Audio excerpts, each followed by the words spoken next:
Criminal Justice Workplace Observation. Organizations presently face diverse management challenges. Leadership inefficiency is one of the fundamental constraints confronting most agencies. The pattern is notable within all organizations, including those dealing in criminal justice. I have experienced a variety of issues as a former employee of an organization dealing in criminal justice. Ideally, several factors manipulate the climate of operation of a criminal agency. Some of these elements range from aspects of organizational factors and dynamics. The kind of leadership in a criminal justice organization has remarkable impacts on employee behavior. Consequently, these manipulations also affect integration and socialization among employees. In my former organization, these highlighted elements played a fundamental role.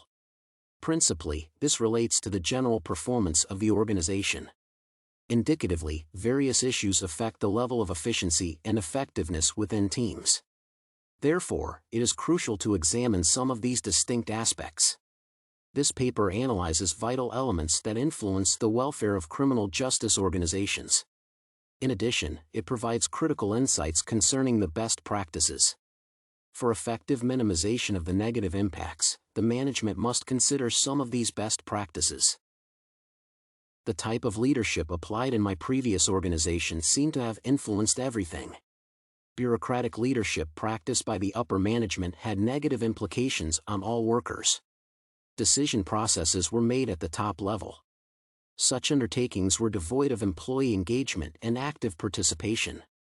It is crucial to indicate that no agents were pleased with this system of management and leadership. The leadership strategy affected several other categories of organizational domains.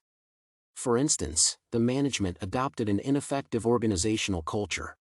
Most of the regulatory frameworks were dictatorial and autocratic. Moreover, the laws were inconsiderate of employee welfare. Observably, there was minimal protection of the minority or disadvantaged groups. Field operations were conducted without proper guidelines. This caused most of the agents to lose their lives.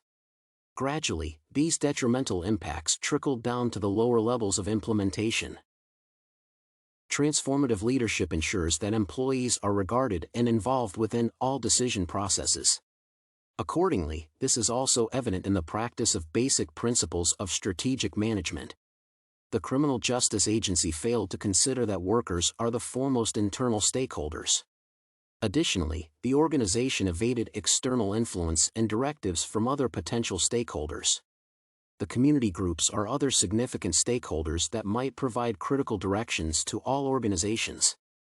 However, for the case of my organization, external stakeholders were totally sidelined from the mainstream.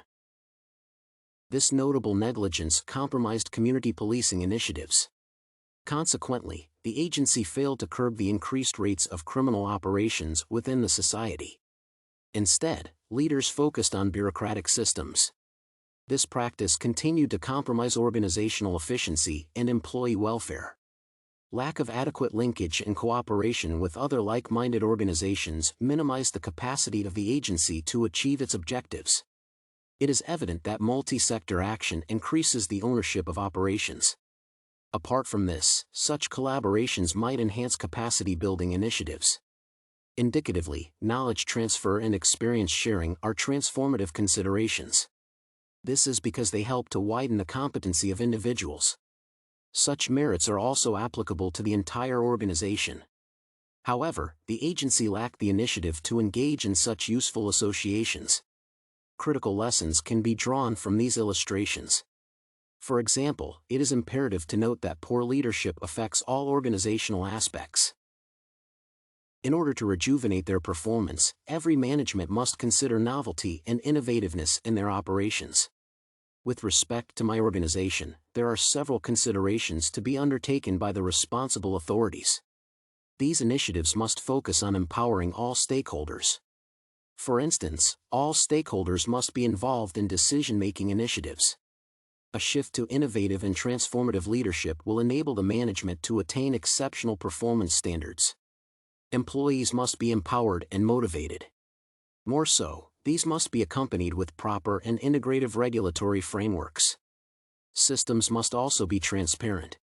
This means that all communication and feedback processes must be clearly stated.